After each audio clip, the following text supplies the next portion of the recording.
बहुत समय पहले की बात है। एक घने जंगल के किनारे एक छोटा सा गांव बसा हुआ था।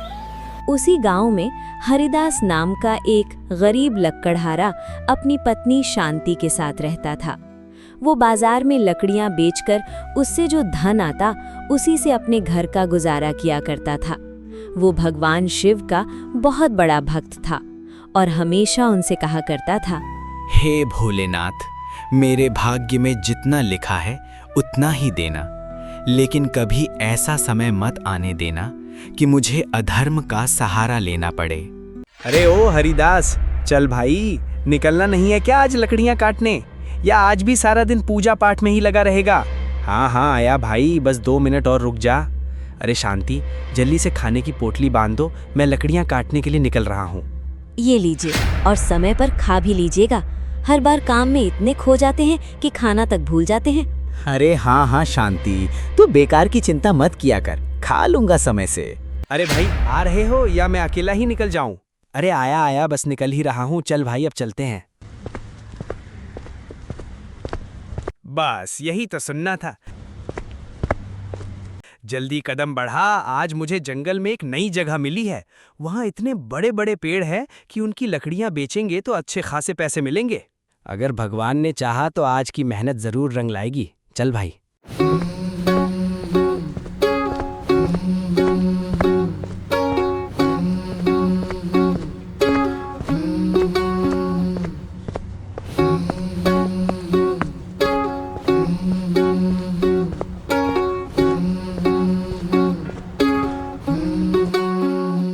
अरे रामलाल, आज तो तू हमें जंगल के बहुत अंदर ले आया। अरे भाई, जरा चारों तरफ तो देख, कितने बड़े बड़े और घने पेड़ हैं यहाँ। आज कमाई दुगनी होने वाली है। हाँ, बात तो तेरी बिल्कुल ठीक है। इतने मोटे पेड़ों की लकड़ियों के अच्छे दाम मिलेंगे। तो फिर खड़ा खड़ा क्या सोच रहा है? चल कुल्हाड़ी उठा और लग जा काम पर। हरिदास, हे महादेव, शक्ति दो ताकि मैं ये कार्य संपन्न कर सकूं।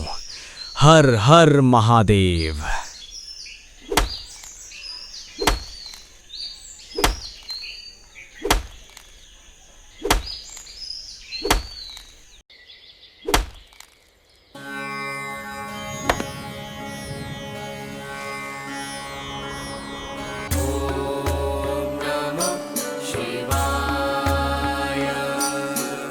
क्या हुआ देवी, आप इतनी व्याकुल क्यों दिखाई दे रही हैं? देखिए उस गरीब लकड़हारे को, उसके पास धन नहीं, सुख सुविधाएं नहीं, फिर भी उसके चेहरे पर शिकायत का एक भी भाव नहीं है। वो हर कठिनाई में भी आपका नाम लेकर मुस्कुराता रहता है। देवी, संसार में ऐसे भक्त बहुत कम होते हैं। अधिकांश लोग सुख मिलने पर मुझे याद करते हैं और दुख आने पर मुझे दोष देने लगते हैं। किंतु ये मनुष्य तो विपत्तियों में भी अटल दिखाई देता है। क्या इसका विश्वास कभी नहीं डगमगाएगा? सच्चे भक्त की पहचान सुख में नहीं, कठिन समय में होती है। जब चारों ओर अंधकार हो और फिर भी उसके हृदय में विश्वास का दीपक जलता रहे, वही मेरी सच्ची भक्ति है। नारायण नारायण, देवों के देव महादेव को मेरा प्रणाम, माता पार्वती को मेरा सादर प्रणाम। कल्याण हो देवर्षि। सदा प्रसन्न रहिए देवर्षि। आइए देवर्षि नारद, कहिए आज किस उद्देश्य से कैलाश पधारे हैं? प्रभु, आपकी दृष्टि जिस मनुष्य पर टिकी है, क्या वही वो गरीब लकड़हारा है जिसकी भक्ति की चर्चा तीनों लोकों में हो रही है? हाँ देवर्षि, वही हरिदास है। प्रभु, क्षमा चाहता हूँ, लेकिन केवल आपका नाम जप लेने से कोई महान भक्त नहीं बन जाता। सच्ची भक्ति तो तब सिद्ध होती है जब मनुष्य के सामने लोभ, भय और कठिन परीक्षा एक साथ खड़े हों। देवर्षि, आपको उसके विश्वास पर संदेह है? संदेह नहीं माता, जिज्ञासा है। मैं भी देखना चाहता हूँ कि ये मनुष्य परिस्थितियों के बदलने पर भी उतना ही अटल रहता है या नहीं। देवर्षि, आपके मन का संशय भी आज दूर हो जाएगा। चलो आज इसकी भक्ति की परीक्षा लेते हैं, तभी संसार भी जान जाएगा कि सच्चे विश्वास की शक्ति क्या होती है। नारायण नारायण, अब तो ये लीला देखने योग्य होगी।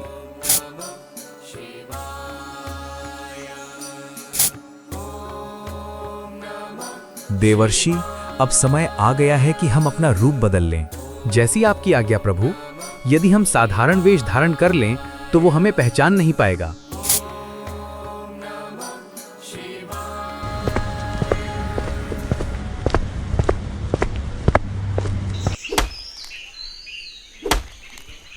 चल भी हरिदास, मैं तो जा रहा हूँ।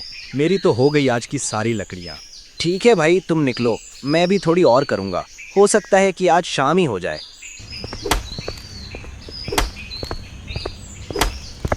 मैं भी एक काम करता हूँ, पहले कुछ खा लेता हूँ, फिर उसके बाद लकड़ियाँ काटूंगा। चलो भाई, खाना शुरू करते हैं। शांति के हाथों में तो सचमुच जादू है।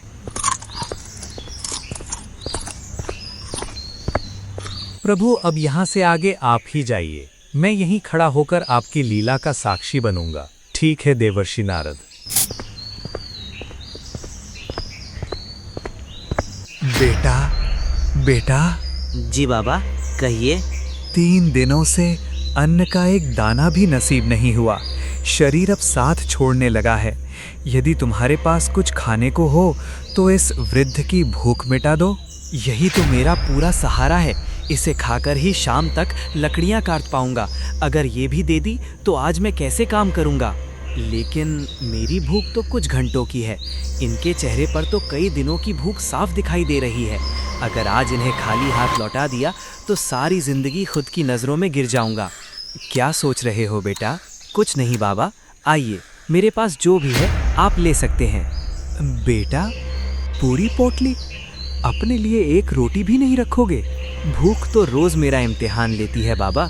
आज एक दिन और सही, लेकिन आपकी आंखों में जो पीड़ा देख रहा हूँ उसे अनदेखा नहीं कर सकता।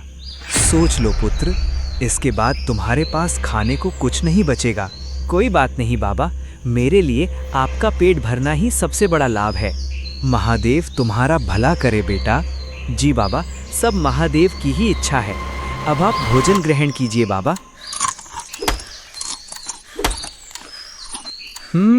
दयालु तो है भगवान का ये भक्त। अच्छा बेटा, अब मैं चलता हूँ। महादेव तुम्हारा भला करें। ठीक है बाबा, महादेव की कृपा बनी रहे। प्रणाम।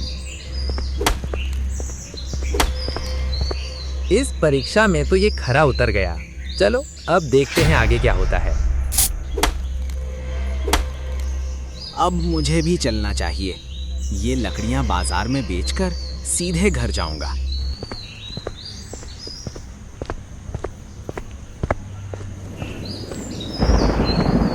लगता है बारिश होने वाली है। मुझे जल्दी निकलना होगा यहाँ से।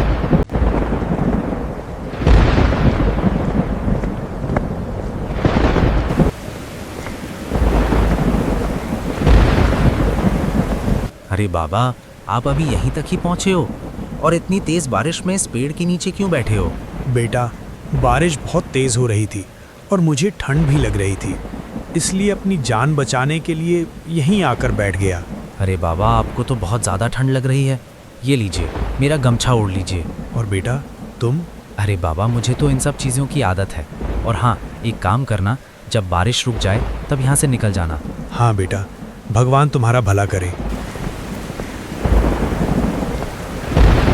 नारायण नारायण। भूखा भी रहा और अपना सहारा भी दे दिया। ऐसा त्याग तो बहुत दुर्लभ है। यही तो सच्चे भक्त की पहचान होती है मुनिवर। हाँ प्रभु, अब देखना ये है कि क्या इसने अपने लोभ और लालच पर भी विजय पा ली है या नहीं। यदि इस परीक्षा में भी ये सफल हुआ तो इसके जीवन का कल्याण निश्चित है। समय आ गया है कि इसके अटूट विश्वास और भक्ति का उचित फल इसे प्राप्त हो।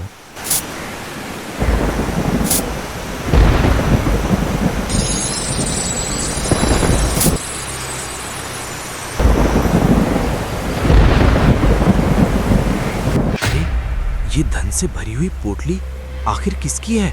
इतना सारा धन, अगर मैं ये पोटली अपने घर ले जाऊं तो मेरी सारी गरीबी हमेशा के लिए मिट जाएगी।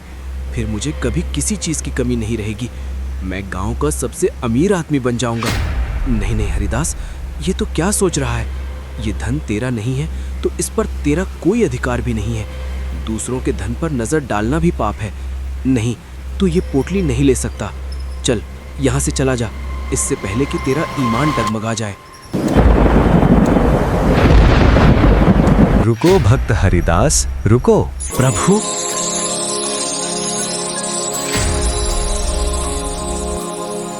प्रभु, आप आज तो मेरे भाग्य ही खुल गए। आपके दिव्य दर्शन पाकर मेरा जीवन धन्य हो गया।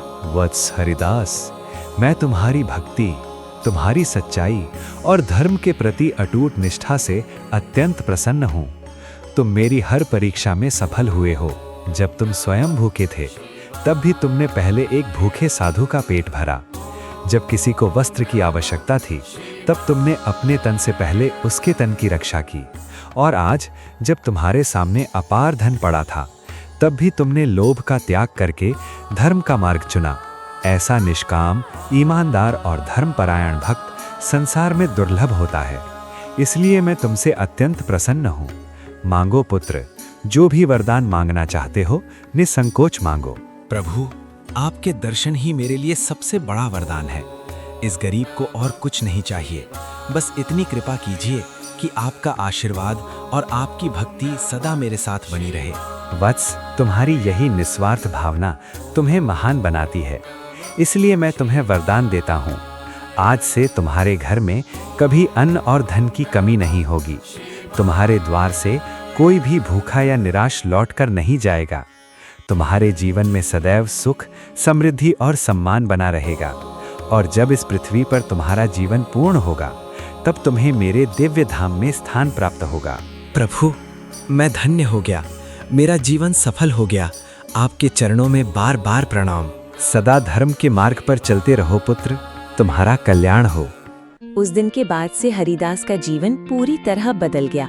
वो पूरे गांव का सबसे सम्मानित और समृद्ध व्यक्ति बन गया। उसके द्वार से कोई भी भूखा कभी खाली हाथ नहीं लौटा। इसीलिए कहा गया है, धन से बड़ा धर्म होता है और धर्म की रक्षा स्वयं महादेव करते हैं।